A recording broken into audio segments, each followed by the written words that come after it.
एक ऐसा भारतीय जो खुलेआम पाकिस्तान को एक और मुंबई के बदले बलूचिस्तान छीन लेने की चेतावनी देने से गुरेज नहीं करता।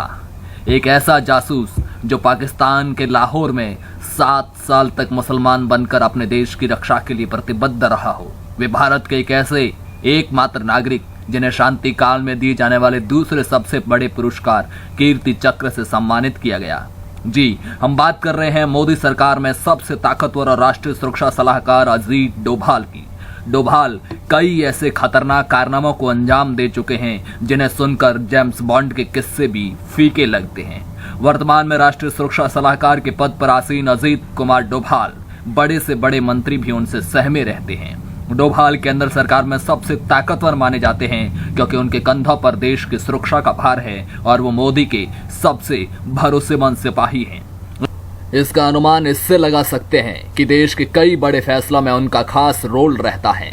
आज इस वीडियो में हम आपको अजीत कुमार डोभाल की जासूसी की जिंदगी के बारे में बताएंगे और बताएंगे कि क्यों अजीत डोभाल जासूसी की दुनिया से बाहर आकर पीएम मोदी के बन गए हैं सबसे खास और मजबूत सिपाही। भारत के 5वें राष्ट्रीय सुरक्षा सलाहकार अजीत डोभाल आज प्रधानमंत्री नरेंद्र मोदी के राइट हैंड मैन माने जाते हैं, लेकिन उनके इतने ऊंचे रुतबे के पीछे संघर्ष की उतनी ही बड़ी दास्तान है। अजीत डोभाल का जन्म 20 जनवरी 1945 को उत्तराखंड के पोढ़ी गढ़वाल में हुआ था। इनके पिता आर्मी में ब्रिगेडियर थे और दादा प्रथम विश्व युद्ध लड़ चुके थे। अजमेर मिलिट्री स्कूल से स्कूली पढ़ाई की और उसके बाद आगरा विश्वविद्यालय से अर्थशास्त्र में एमए किया और पोस्ट ग्रेजुएट करने के बाद आईपीएस की तैयारी करने लग गए। कड़ी मेहनत के बल पर वह केरल काडर से 1968 में आईपीएस के लिए चुन लिए गए और 1972 में भारतीय खुफिया एजेंसी आईबी से जुड़े और इसके बाद में जासूसी का काम किया। 7 साल तक पाकिस्तान में रहे। यहाँ वे पाकिस्तानी आर्मी में मार्शल की पोस्ट तक पहुंचे और कई खुफिया जानकारियां भारत तक पहुंचाई। आईपीएस के पद पर 17 साल की ड्यूटी के बाद जो अवार्ड मिलता है वो अवार्ड डोभाल को मात्र 6 साल बाद ही मिल गया।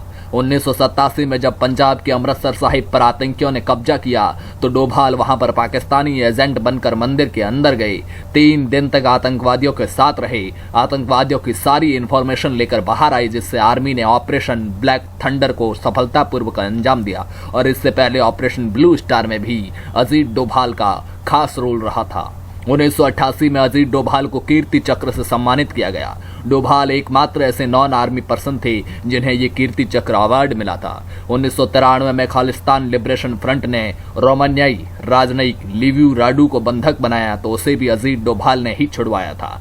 ऐसा ही एक और मौका 1999 में आया जब पाकिस्तानी आतंकी काठमांडू से इंडियन एयरलाइन के IC-814 को हाईजैक कर कंधार ले गए तो अजीत डोभाल ने ही आतंकियों के साथ डील की और यात्रियों को जिंदा छुड़वाया। एक ऐसा मौका जब हमारे 150 के करीब यात्री आतंकियों के कब्जे में हो। वैसे समय में पाकिस्तान में जाकर के आतंकियों के साथ डील करना बेहद ही मुश्किल काम होता है, जो अजीत डोभाल ने भलीभांति निभाया। नौकरी से रिटायर होने के बाद 2004 में अजीत डोभाल को आईबी का डायरेक्टर बनाया गया। उस वक्त उत्तर पूर्व में ललडेंगा के नेतृत्व में जो मिजो नेशनल फ्रंट हिंसात्मक माहौल बना रखा था, ऐसे में डोभाल ने उन लोगों का विश्वास जीता।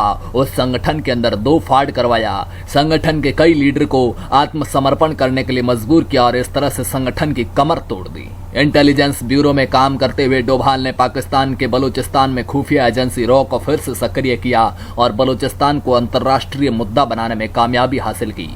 देश के राष्ट्रीय सुरक्षा सलाहकार होने के नाते देश की आंतरिक और बाह्य दोनों तरह की जिम्मेदारी अजीत डोभाल के कंधों पर रहती है। डोभाल दुश्मन को घर में घुसकर मारने से नहीं चूकते हैं। 2015 में सबसे पहले म्यांमार में 5 किलोमीटर अंदर घुसकर 50 से ज्यादा आतंकियों को मार गिराया और नागालैंड में आतंकियों को घुटने टेकने पर मजबूर कर दिया। इधर कश्मीर में भी आर्मी को पैलेट गन देकर आतंकियों को मारने की खुली आजादी दी। सितंबर 2016 में पाकिस्तानी आतंकियों ने उरी पर अटैक किया तो डोभाल के नेतृत्व में ही एक सीक्रेट प्लान बनाया गया और 10 दिन के भीतर पाकिस्तान से बदला लिया। इंडियन आर्मी ने पाकिस्तान को घर में घुसकर जवाब दिया, जिसमें 40 आतंकी और 2 पाकिस्तानी आर्मी के जवान मारे गए। इस ऑपरेशन में भारतीय सेना के एक भी जवान को किसी भी तरह का नुकसान नहीं हुआ। नौकरी से रिटायर होने के बाद विवेकानंद यूथ फोरम की स्थापना की, जो एक हिंदुत्ववादी संगठन है। डोभाल इंदिरा गांधी, अटल बिहारी वाजपेयी जैसी हस्तियों के साथ भी काम कर चुके हैं और अब नरेंद्र मोदी जैसी हस्ती के साथ काम कर रहे हैं। और दुनिया के कई देशों के साथ होने वाले सुरक्षा समझौतों में भी अजीत डोभाल का सीधा दखल होता है।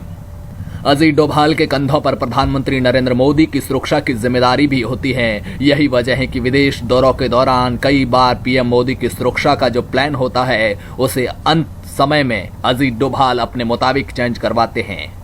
तुर्की और फ्रांस में होने वाले G20 सम्मेलनों से पहले अजीत डोभाल ने पीएम की सुरक्षा की पूरी जिम्मेदारी अपने हाथों में ली और इस दौरान इजरायली खुफिया एजेंसी मोसाद और ब्रिटेन की खुफिया एजेंसी की मदद से पीएम मोदी के लिए अलग से सुरक्षा प्लान तैयार किया गया। आज के लिए बस इतना ही। आगे फिर मिलेंगे किसी और हस्ती की रोचक कहानी के साथ। आप अजीत डोभाल के काम से खुश है या नाराज, आप इस बारे में नीचे कमेंट बॉक्स में हमें लिखकर बताएं। वीडियो पसंद आया हो तो आप इस लिंक को अपने दोस्तों के साथ व्हाट्सएप और फेसबुक पर शेयर करें। ऐसे ही और किस्सों के लिए हमारे चैनल इंडिया IQ को सब्सक्राइब करें और पास के बेल आइकन को भी दबाएं ताकि आने वाले वीडियो के नोटिफिकेशन भी आपको मिल जाएं। मिलेंगे अगली वीडियो में, तब तक के लिए नमस्कार, जय हिंद, जय भारत।